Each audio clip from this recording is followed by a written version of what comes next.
Adam news channel కి స్వాగతం. ముందుగా హెడ్లైన్స్.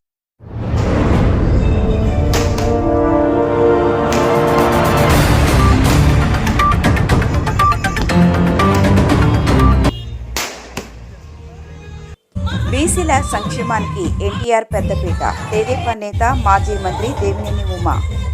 టీడీపీ వ్యవస్థాపకుడు ఎన్టీఆర్ బీసీలకు పెద్దపీట వేసి వారి సంక్షేమానికి అభివృద్ధికి చేయూతనందించారని తెలుగుదేశం పార్టీ రాష్ట్ర ప్రధాన కార్యదర్శి మాజీ మంత్రి దేవినేని ఉమా మహేశ్వరరావు అన్నారు. తెలుగుదేశం జనసేన పార్టీల ఆధ్వర్యంలో జయహో బీసీ కార్యక్రమం నిర్వహించారు.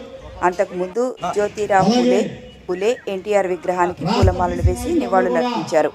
ఈ సందర్భంగా దేవినేని ఉమా మాట్లాడుతూ బీసీలకు జగన్మోహన్ రెడ్డి వెనుకొచ్చారని, స్థానిక సంస్థల ఎన్నికల్లో 34% ఉన్న బీసీ రిజర్వేషన్లను 24% తగ్గించి 16,800 రాజ్యాంగబద్ధ పదవుల్ని రద్దు చేశారని ఆవేదన వ్యక్తం చేశారు.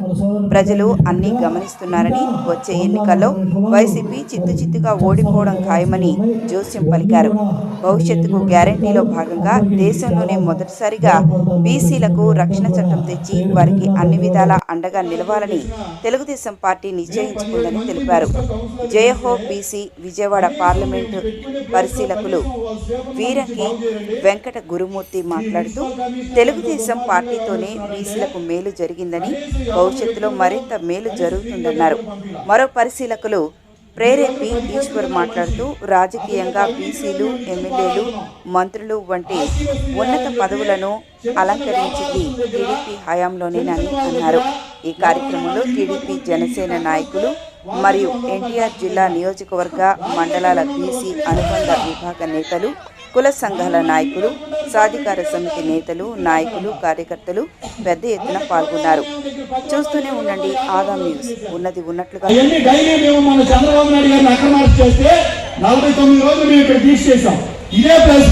ప్రతిరోజు తప్పనిసరిగా ఉదయం అన్నా సాయంత్రం అన్నా దేవినేని ఉమామహేశ్వర గారు ప్రతిరోజు వచ్చేవాళ్ళు. ప్రతిరోజు వచ్చి అక్కడ కట్టేటువంటి ఆస్తుల దగ్గరికి వెళ్ళి వాళ్ళు అనేవాళ్ళు, మీరెవరు ఆస్తి కట్టాల్సిన పని లేదు, మీరెవరు కూడా ₹1 కూడా ఆస్తి కట్టద్దు, పందికొక్కులాగా నక్కడం కోసం వచ్చారు వీళ్ళు. 10 లక్షలు కేవలం ప్రభుత్వానికి ఆదాయం అని చెప్పి దాదాపుగా ₹2-3 కోట్ల బతకడం కోసం ఇక్కడికి వీళ్ళు ఈ వైసీపీ నాయకులు అలాగే ఈ అధికారులు ప్రయత్నం చేశారు. ఇవి బులెటిన్ విశేషాలు. చూస్తూనే ఉండండి ఆదాం న్యూస్.